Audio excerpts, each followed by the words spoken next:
आज हम एक नए टॉपिक के साथ, एक नए उपविषय के साथ आपके समक्ष उपस्थित हैं।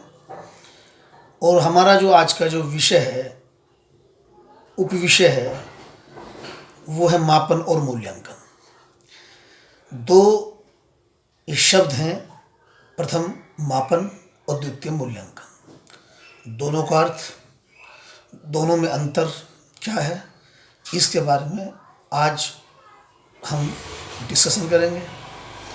बीएड द्वितीय वर्ष में जो पेपर है असेसमेंट फॉर लर्निंग, अधिगम के लिए आकलन, उसमें संभवतः कई बार ये प्रश्न पूछा गया है, मापन और मूल्यांकन में अंतर बताइए।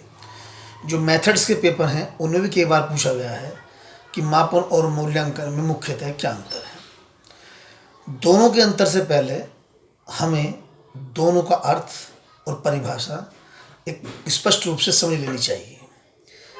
प्रथम है मापन। यदि आम बोल चाल में हम कहें कि किसी भी वस्तु या किसी भी पदार्थ की जो गुण या विशेषता होते हैं, जब हम उन्हें अंक के रूप में लिखते हैं या अंक के रूप में प्रस्तुत करते हैं, अर्थात उस प्रक्रिया को अंकात्मक रूप दिया जाता है, तब वह प्रक्रिया कहलाती है मापन। अर्थात मापन में हम किसी भी वस्तु के गुण हो, चाहे उसकी विशेषता हो, उसको अंक के रूप में लिखते हैं या उसको अंकात्मक रूप देने की प्रयास करते हैं।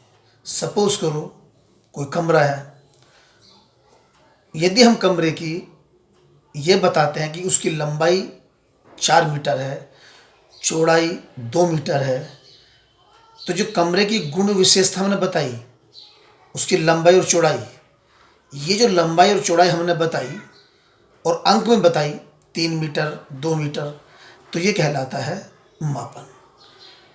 एक जो साइकोलॉजिस्ट में हैं एस स्टीवेंस, उन्होंने कहा था कि मापन जो है निश्चित एवं स्वीकृत नियमों के आधार पर जो किसी वस्तु को अंक का रूप देने की प्रयास है, वो मापन कहलाता है। इसलिए मापन में ये बात स्पष्ट रूप से उभर कर आती है कि जब हम किसी भी वस्तु को, गुण को हम अंक के रूप में बताते हैं या उसकी अंकात्मक रूप देने की प्रक्रिया करते हैं, तो वो कहलाता है हमारा मापन।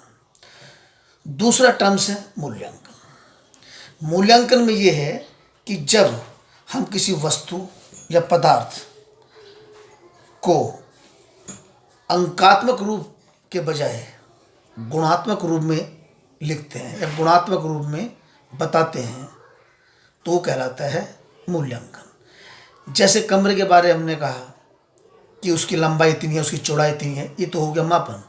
लेकिन हम ये कहें कि कमरा बहुत अच्छा है या कमरा अच्छा नहीं है, यानी कि उसकी गुण विशेषता, वो हम उसकी क्वालिटी, गुण के आधार बता रहे हैं कि वो अच्छा है या बुरा है।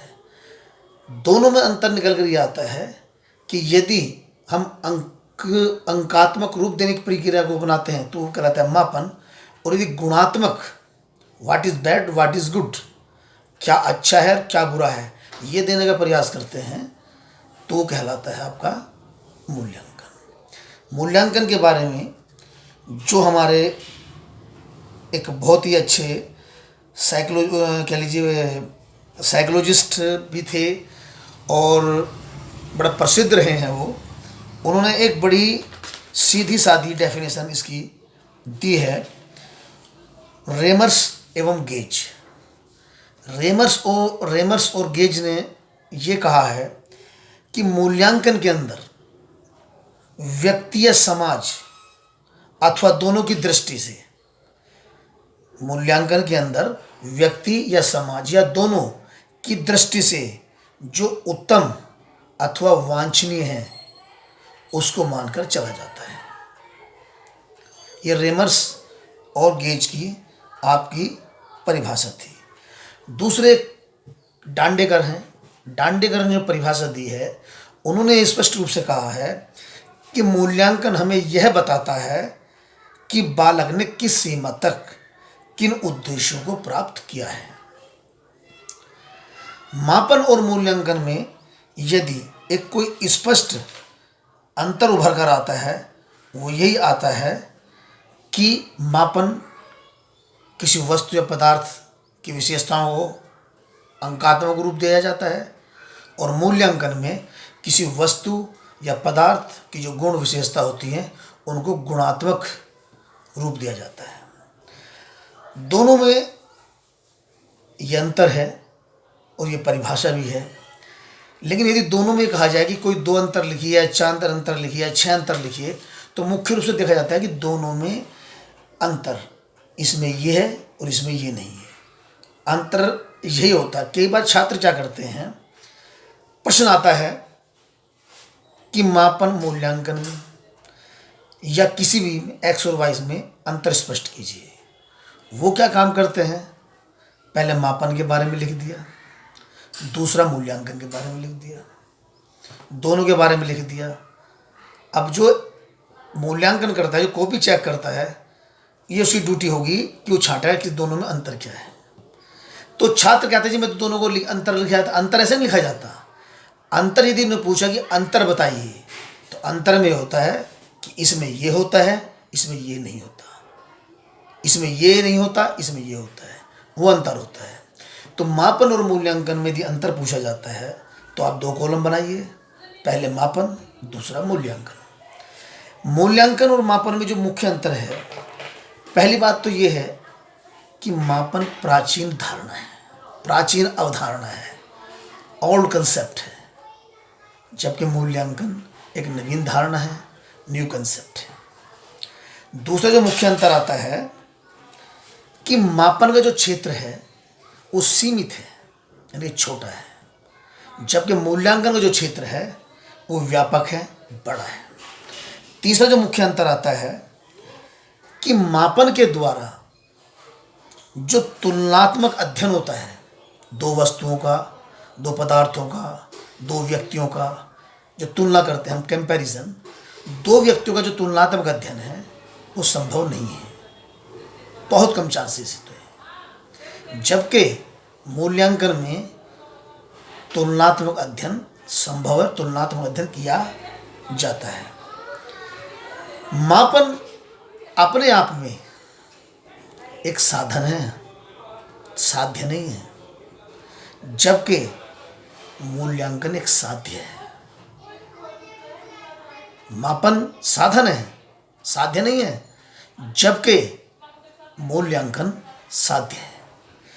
एक अंतर और स्पष्ट है इसमें कि मापन के आधार पर हम किसी छात्र के संबंध में या किसी स्टूडेंट के संबंध में स्पष्ट धारणा नहीं बना सकते, जबकि मूल्यांकन के आधार पर हम किसी भी छात्र के बारे में स्पष्ट धारणा बना सकते हैं। फॉर एग्जाम्पल, किसी बच्चे के मार्क्स आए हैं 70,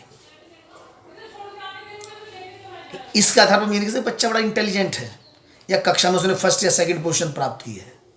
लेकिन मूल्यांकन ये बताता है, देखिए बच्चे ने 70 अंक प्राप्त किए, ये मापन है, और बच्चे ने कक्षा में द्वितीय स्थान प्राप्त किया, ये मूल्यांकन है। मापन में केवल बताया गया उसका अंक, 70 मार्क्स बच्चे ने प्राप्त किए हैं, ये मापन हो गया।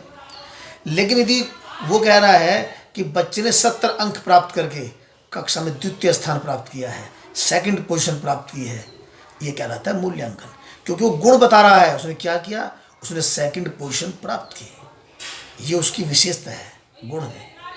इसलिए मापन में छात्र के संबंध में स्पष्ट धारणा नहीं बनती, लेकिन मूल्यांकन में छात्र के संबंध में स्पष्ट धारणा बनती है। क्योंकि जब हम ये कहेंगे मूल्यांकन में कि बच्चे ने 70 अंक प्राप्त कर कक्षा में द्वितीय स्थान, तृतीय स्थान या प्रथम स्थान प्राप्त किया है, तो उसके बारे में स्पष्ट धारणा बनती है। ये मापन और मूल्यांकन में मेन डिफरेंस है। एक डिफरेंस है कि मापन में समय अधिक लगता है, समय ज़्यादा लगता है, जबकि मूल्यांकन में समय की बचत होती है, समय कम लगता है। एक अंतर और है मापन और मूल्यांकन में कि मापन जो होता है वो ये बताता है कि वस्तु कितनी है, हाउ मच, यानी कि वस्तु कितनी है। और मूल्यांकन ये बताता है कि वस्तु कैसी है। देखिए दोनों में अंतर है। मापन ये बताता है कि वस्तु कितनी है और मूल्यांकन ये बताता है वस्तु कैसी है, अच्छी है, बुरी है, कैसी भी है। हमने पहले भी कहा था कि दोनों में अंतर है। वो अंकात्मक रूप है, ये गुणात्मक रूप है। वस्तु कितनी है, 2 किलोग्राम है, 4 किलोग्राम है, 2 मीटर है, 6 मीटर है, 8 मीटर है, कितनी है वो ये बताता है मापन।